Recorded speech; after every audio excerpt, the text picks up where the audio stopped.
Hey everyone, welcome to सरकारी add once again. तो इस वीडियो में जो है मैं आप सभी के साथ एक इंपॉर्टेंट डिस्कशन करने वाला हूं जो कि पीजीआई चंडीगढ़ के बीएससी पैरामेडिकल एप्लीकेशन फॉर्म से रिलेटेड रहने वाला है। तो पीजीआई चंडीगढ़ के जो बीएससी पैरामेडिकल के जो एप्लीकेशन फॉर्म है वो स्टार्ट हो चुके हैं। तो लास्ट डेट क्या है अप्लाई करने की, कल ही नोटिफिकेशन इसका जो ऑफिशियल है वो रिलीज हुआ है। तो इसमें कौन कौन से कोर्सेज हैं, लास्ट डेट क्या रहेगी, एग्जाम कब होगा, एलिजिबिलिटी क्या है, एग्जाम की फीस कितनी रहेगी एंड सिलेबस क्या रहेगा। तो इन सभी टॉपिक्स पर मैं इस वीडियो में डिटेल में डिस्कशन करने वाला हूं। तो अगर आप थोड़ा सा भी इंटरेस्टेड हो यहाँ पर अप्लाई करने के लिए तो इस वीडियो को पूरा कंप्लीट देखना, ठीक है। तो यहाँ पर कोई भी अप्लाई कर सकता है ऑल इंडिया से। यहाँ पर किसी भी स्टेट की कोई भी रिस्ट्रिक्शन नहीं है कि किसी एक पर्टिकुलर स्टेट के लिए ही ये एप्लीकेशन फॉर्म है। इसी तरीके से पीजीआई चंडीगढ़ का बीएससी नर्सिंग का भी फॉर्म अभी निकला हुआ है, उसमें फीमेल कैंडिडेट्स ही अप्लाई कर सकते हैं। तो जिसने नहीं करा वो जल्दी से अप्लाई कर ले, ठीक है। तो उसकी लास्ट डेट जो है वो 30 जून है। तो 30 जून से पहले कर लेना। अभी हम लोग इसकी लास्ट डेट भी देखते हैं। तो पीजीआई चंडीगढ़ को सबसे पहले एक चीज तो मैं आपको ये बता दूं कि एम्स दिल्ली के बाद जो सेकंड रैंकिंग मिली है पूरे इंडिया में मेडिकल स्ट्रीम्स में, मतलब जो मेडिकल कॉलेजेस हैं, तो उसमें ये सेकंड नंबर पे है, ठीक है। तो इसलिए ये बहुत ही अच्छा कॉलेज है, इसकी वैल्यू काफी ज्यादा है। तो यहाँ पर अगर आप अप्लाई करना चाहते हो तो जरूर करना एंड पूरी मेहनत के साथ इसका एंट्रेंस एग्जाम क्लियर करके यहाँ पर एडमिशन ले लेना, ठीक है। तो यहाँ पर जो बीएससी पैरामेडिकल कोर्स है और एक है bachelor of public health course, ठीक है। तो ये दो कोर्सेज हैं एंड कुछ कोर्स इसमें ऐसे हैं जिसमें 12th आपने किसी भी स्ट्रीम से पास किया हो, आप यहाँ पर अप्लाई कर सकते हो। चाहे आर्ट्स से क्या हो, कॉमर्स से क्या हो, मैथ्स से क्या हो, तब भी आप उसमें अप्लाई कर सकते हो। अभी वो कोर्सेज के बारे में भी मैं आपको इन्फॉर्म करूंगा, ठीक है। तो अगर आपका कोई फ्रेंड ऐसा है या आपका कोई भाई बहन ऐसा है जिसका कोई और स्ट्रीम है एंड वो अप्लाई करना चाहता है इसमें, तो उसको प्लीज ये वीडियो रेफर कर देना, ठीक है। तो सेशन सितंबर 2023, तो यहाँ पर जो कोर्स आपका स्टार्ट होगा वो सितंबर से स्टार्ट होगा।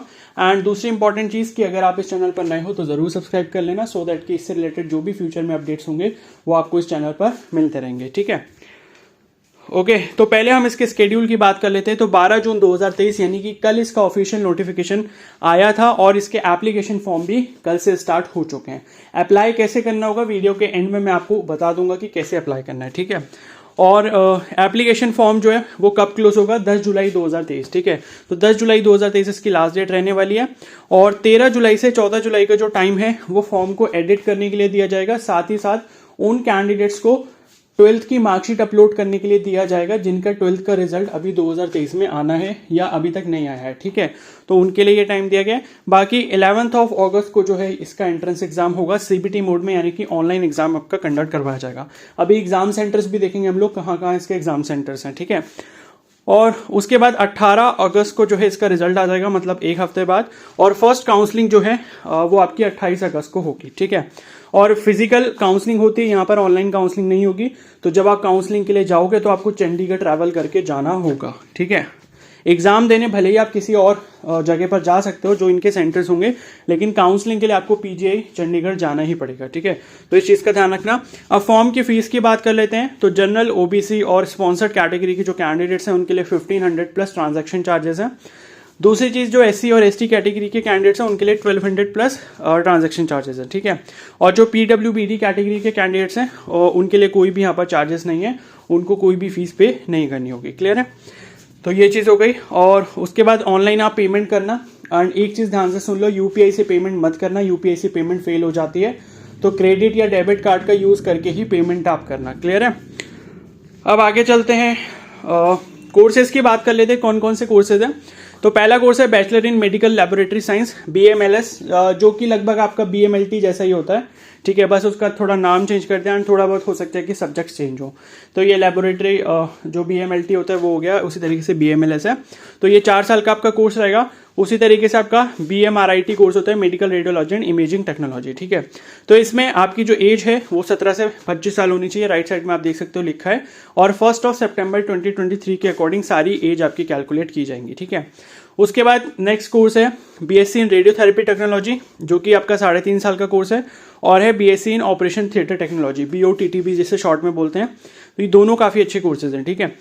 तो इसके लिए आपकी 17 से 30 साल मैक्सिमम एज है, ठीक है। उसके बाद है बीएससी इन मेडिकल टेक्नोलॉजी परफ्यूशनिस्ट, ये आपके 3 साल का कोर्स है। और उसी तरीके से BSc in embalming and mortuary sciences, ठीक है। तो ये आपका जो है 25 years maximum age and minimum 17 है। और उसके बाद ये दोनों 3 साल के कोर्सेज हो गए। उसके बाद आपका एक कोर्स है BASLP यानी कि bachelor of audiology and speech language pathology, ये आपका 4 इयर्स का कोर्स है। उसी तरीके से BSc मेडिकल टेक्नोलॉजी किसमें, डायलिसिस थेरेपी में, और उसके बाद बैचलर इन ऑप्टोमेट्री, ये सभी 4 साल के कोर्सेज होंगे और इसमें 17 to 25 आपकी एज लिमिट रहेगी। और उसी तरीके से बैचलर इन फिजियोथेरेपी जिसे PPT कहते हो, वो आपका 4.5 साल का यहाँ पर रहने वाला है, ठीक है।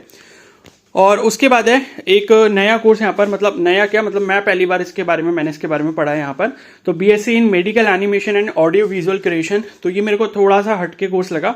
अब पता नहीं ये है कैसा एंड इसका आगे स्कोप कैसा है उसके बारे में मुझे नहीं पता करना तो यूट्यूब वगैरह पे गूगल पे सर्च करो, ठीक है। तो इसके लिए 17 से 30 एज दे रखी है। एंड नेक्स्ट है आपका बैचलर ऑफ पब्लिक हेल्थ, इसके लिए 17 से 25 एज एंड 4 इयर्स का कोर्स है।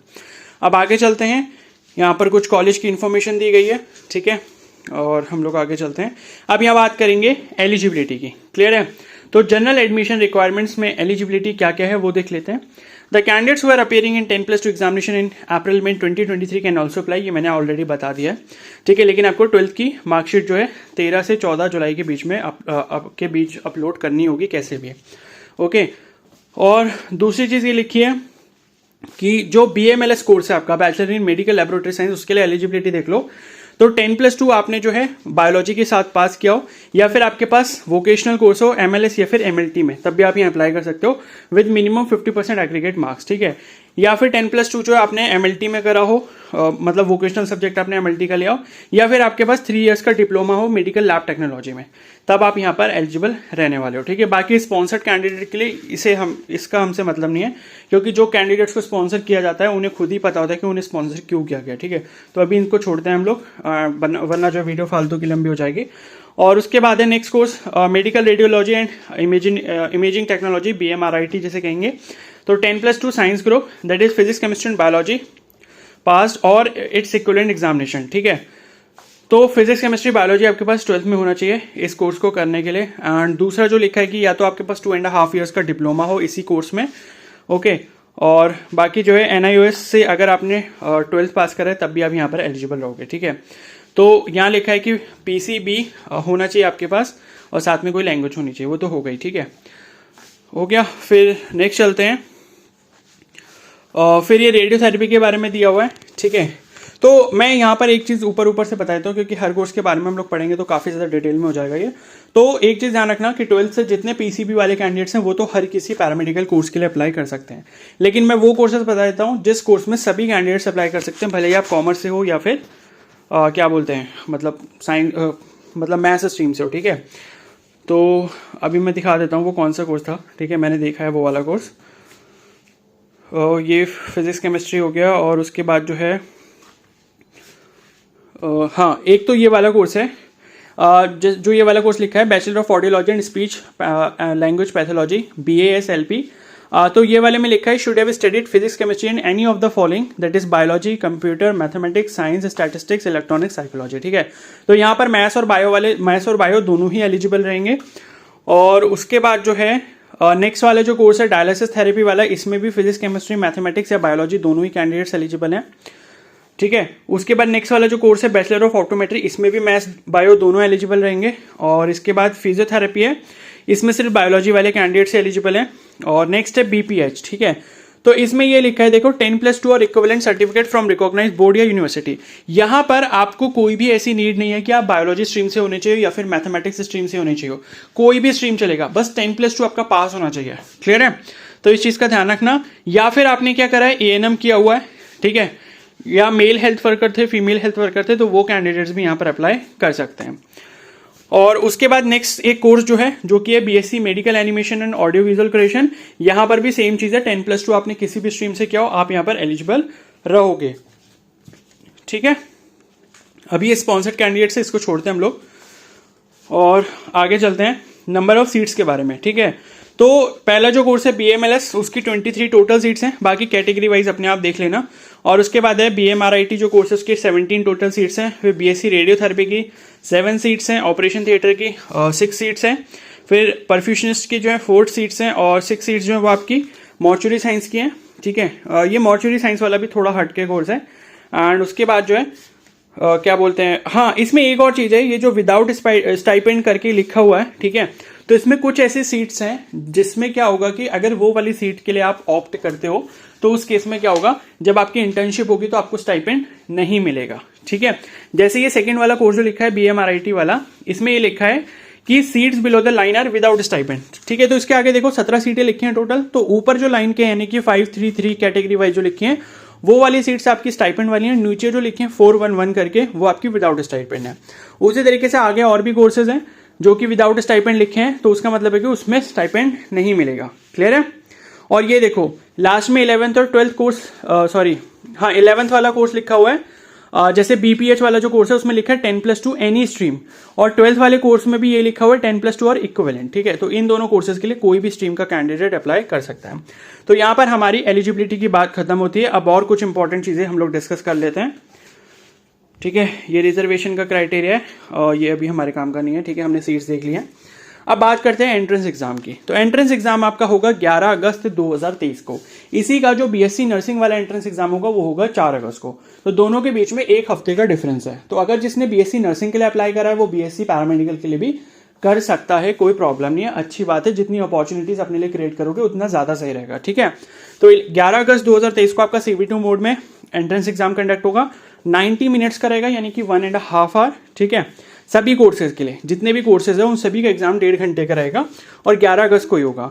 उसके बाद है CBT entrance test will be conducted in 1 shift, एक ही शिफ्ट में होगा, सुबह 9 बजे से लेके 10:30 बजे तक। ठीक है, फॉर BSc पैरामेडिकल, एंड 12:30 से लेके 2 बजे तक BPH and BSc animation and audio visual creation courses. ठीक है, तो ये है कि देखो जितने भी अभी BSc पैरामेडिकल कोर्सेज हमने देखे उसका सुबह 9 बजे से 10:30 बजे तक होगा, और जो BPH है यानी कि बैचलर ऑफ पब्लिक हेल्थ, और एक और कोर्स है BSc animation and audio visual creation, वो आपका 12:30 से 2 बजे तक होगा। तो आप चाहो तो BSc पैरामेडिकल के लिए अप्लाई करो और साथ में BPH के लिए भी कर सकते हो। BPH के बारे में मुझे इतना नहीं पता, बट देख लेना, रिसर्च कर लेना कि कैसा कोर्स है, क्या क्या होता है इसमें। ठीक है, मुझे इसके बारे में ज्यादा इन्फॉर्मेशन नहीं है। उसके बाद नेक्स्ट है टाइप ऑफ पेपर। तो एग्जाम आपका कैसे रहेगा, उसका एग्जाम पैटर्न क्या रहेगा, क्या क्या सिलेबस होगा वो देखते हैं। तो ये लिखा है for 10+2 science group pass candidate, तो जो साइंस स्ट्रीम से अप्लाई कर रहा है। ठीक है, अभी हमने देखा कि BSc पैरामेडिकल के जितने कोर्सेज हैं सभी साइंस स्ट्रीम वालों के लिए हैं। ठीक है, और कुछ कोर्सेज जो मैंने अभी बोले थे जैसे बैचलर ऑफ ऑप्टोमेट्री हो गया और 1-2 और कोर्सेज थे वो मैथ्स वालों के लिए भी थी। ठीक है, तो होगा ये कि उसके केस में क्या होगा, फिजिक्स आएगा, केमिस्ट्री आएगा, मैथ्स या बायो आएगा, जिस स्ट्रीम के आप हो गए वो आएगा सब्जेक्ट, वो आपको अटेम्प्ट करना होगा। और फिर आपका जनरल इंग्लिश और general knowledge and current affairs. ठीक है, तो देखो फिजिक्स के 25 क्वेश्चन, केमिस्ट्री के 25 क्वेश्चन, मैथ्स एंड बायो के 25 क्वेश्चन। तो मैथ्स वाले जो कैंडिडेट्स हैं वो मैथ्स का पार्ट अटेम्प्ट करेंगे और बायोलॉजी वाले जो कैंडिडेट्स हैं वो बायो का पार्ट अटेम्प्ट करेंगे। तो सब्जेक्टिव क्वेश्चन जो हो गए, मतलब सब्जेक्ट वाइज जो क्वेश्चन हो गए हर सब्जेक्ट से, फिजिक्स, केमिस्ट्री, बायोलॉजी और मैथमेटिक्स, तो इससे 25 क्वेश्चन ईच आएंगे, यानी कि 75 क्वेश्चन आपके PCB या PCM के हो गए। उसके बाद 15 क्वेश्चन आपके जनरल इंग्लिश के हैं and general knowledge and current affairs के 10 क्वेश्चन हैं। ठीक है, तो ये आपका एग्जाम पैटर्न रहेगा। एंड जनरल इंग्लिश ये सब मैं आपको बता दूंगा कैसे प्रिपेयर करना है, एंड GK करंट अफेयर्स ये मैं आपको बता दूंगा, अपने चैनल पे भी बता दूंगा कैसे क्या क्या पढ़ना है। अभी जो एम्स वाला एग्जाम हुआ था वहां पर भी जो क्वेश्चंस मैंने करवाए थे वही पूछे गए थे। ठीक है, तो देख लेना जैसे भी करना है। क्लियर है। और यहाँ पर जो आपका सिलेबस है PCB का वो 11th और 12th दोनों का आएगा, बट 12th वाले सिलेबस पे ज्यादा फोकस रखना। 12th से आपको ज्यादा नंबर ऑफ क्वेश्चंस देखने को मिलेंगे, इसलिए 12th को थोड़ा ज्यादा वेटेज देना एंड 11th को थोड़ा कम देना, लेकिन पढ़ना दोनों ही है। ठीक है, और उसके बाद जो है एक और जो कोर्स है जैसे कि आपका BMLS कोर्स जो है। ठीक है, जो 10+2 वोकेशनल स्ट्रीम पास कैंडिडेट्स हैं, यानी कि जिसने 12th अपना साइंस स्ट्रीम से नहीं करा, तो उनके लिए जो है ये वाले लिखा हुआ है सिलेबस। अब ये उनके लिए है जिन्होंने 10+2 के बाद डिप्लोमा किया हुआ है मेडिकल लैब साइंस में, ऐसा कुछ करके, तो उनको ये वाले सब्जेक्ट्स पढ़ने होंगे। तो ये देख लेना जो भी कैंडिडेट्स होंगे। ठीक है, ये आपका सिलेबस है। और उसके बाद नेक्स्ट है उसी तरीके से जिन्होंने BMRIT में डिप्लोमा करा होगा MRIT में, उसके लिए जो है ये वाला सिलेबस है। ठीक है, उसी तरीके से ये स्पॉन्सर्ड कैंडिडेट्स के लिए या जिसने DMLT कर रखा है, तो ये सबके लिए अलग अलग यहाँ सिलेबस लिखा है। तो जो भी आपका स्ट्रीम हो, जिससे भी आपने करा हो, वो आप देख लेना। क्लियर है, बाकी सबका सेम ही है। ठीक है, वही physics, chemistry, bio 25 and English 15 and GK के 10 क्वेश्चन। क्लियर है। अब आगे चलते हैं हम लोग, अब कुछ और चीजें देख लेते हैं। हाँ, अब यहाँ पर ये मिनिमम कट ऑफ परसेंटाइल लिख के, इसका क्या मतलब है कि आपको इतना परसेंटाइल स्कोर लेकर आना ही होगा अगर आपको काउंसलिंग में पार्टिसिपेट करना है। तो जनरल, स्पॉन्सर्ड और फॉरेन नेशनल कैंडिडेट्स के लिए 55th परसेंटाइल है, और SC ST OBC और PWD कैंडिडेट्स के लिए 50th परसेंटाइल है। ठीक है, तो अभी मैं जल्दी एक वीडियो बनाऊंगा कि परसेंटेज और परसेंटाइल में क्या डिफरेंस होता है। तो ये परसेंटेज नहीं है, आप सोचो कि 100 मार्क्स का पेपर है तो 100 में से 55 लेके आना, नहीं, ऐसा बिल्कुल नहीं है। आप 20 मार्क्स लाके भी 55th परसेंटाइल पे पहुंच सकते हो। ठीक है, तो मैं आपको एक्सप्लेन करूंगा कैसे। ठीक है, वो मतलब कंपटीशन पे डिपेंड करता है परसेंटाइल आपका। और ये आपका CBT मोड में एग्जाम हो गया, ये मैंने आपको बता दिया, टाइमिंग वगैरह बता दी, डेट क्या है वो बता दी। अब एग्जाम सेंटर्स की हम लोग बात कर लेते हैं। तो एक तो चंडीगढ़ में होगा, फिर आपका अंबाला में होगा, फिर दिल्ली NCR में है, फिर भटिंडा पंजाब में है, अमृतसर पंजाब में है, कांगड़ा हिमाचल प्रदेश में है, शिमला जो है हिमाचल प्रदेश में है, और देहरादून उत्तराखंड में है। तो ये सभी आपके एग्जाम सेंटर्स रहेंगे। ठीक है, एंड BSc नर्सिंग में इससे कुछ 3-4 आई थिंक ज़्यादा एग्जाम सेंटर्स दिए हुए हैं। तो ये आपके एग्जाम सेंटर है। तो सपोज कोई अदर स्टेट से ट्रैवल करके आ रहा है तो उसके लिए दिल्ली सबसे सही पड़ेगा, क्योंकि दिल्ली आप लोग इजीली पहुंच सकते हो, उसका रूट आपको बिल्कुल सीधा सीधा मिल जाता है। भले ही आप फ्लाइट से ट्रैवल करके आओ या फिर ट्रेन से ट्रैवल करके आओ। तो अगर जो भी आउटसाइड कैंडिडेट्स हैं, लाइक MP से हो गए, साउथ स्टेट से हो गए, ईस्ट से कोई आ रहा है, तो वो दिल्ली आ सकता है, उसके लिए ज़्यादा सही हो रहेगा। ठीक है, and language of paper will be in English only. तो इंग्लिश में आपका एग्जाम होगा, हिंदी वगैरह कोई भी उसमें वो नहीं दिए जाएंगे क्वेश्चंस। और क्वेश्चंस टाइप जो जाएगा MCQ टाइप होगा। और उसके बाद है और कुछ इंपॉर्टेंट इन्फॉर्मेशन अगर है तो मैं बता देता हूँ। ठीक है, बाकी ये काउंसलिंग वगैरह कुछ के बारे में लिखा है। और फीस के बारे में देख लो। ठीक है, एंड फीस तो भाई मतलब नाम मात्र की है, मतलब आप सोचो कि आपकी पढ़ाई फ्री होने वाली है यहाँ पर।